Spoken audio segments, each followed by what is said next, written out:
एक बुद्धिमान और मूर्ख के बीच केवल सोच का फर्क होता है। श्री कृष्ण की बातें, जिसका कर्म सात्विक है उसका निर्णय बेहतर होगा और वह मनुष्य परिणाम को लेकर भावनाओं में नहीं उलझता है। केवल इच्छाओं को वश में करने से काम नहीं चलेगा, स्वामित्व और अहंकार को भी वश में करना होगा। सात्विक व्यक्ति ऊर्जा से भरा होता है, उसका मन शांत, साधन संपन्न होता है, दयालु और निस्वार्थ और जागरूक होता है। जो बिना मेहनत के बहुत कुछ हासिल कर लेता है, एक समय वह सबसे बड़ा पंगु बन जाता है।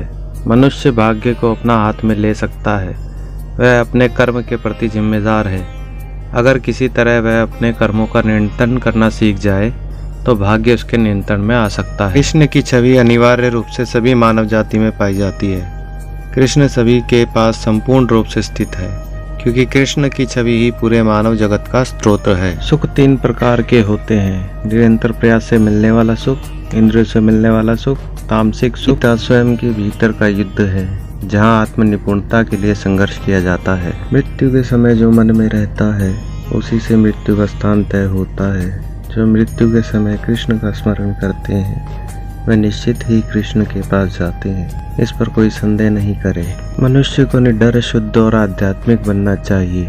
जीवन का आनंद लो, उदार दिल से बातें करो, किसी पर क्रोध मत करो, किसी का अहित मत सोचो, सभी के साथ सद्भाव के साथ पेश आओ। कर्म का नियम कहता है कि प्रत्येक घटना का एक कारण और प्रभाव होता है। समान रूप से किए गए कार्य के परिणाम अलग अलग हो सकते हैं। ये केवल इस बात पर निर्भर करता है कि वह कर्म करता किस प्रकार है।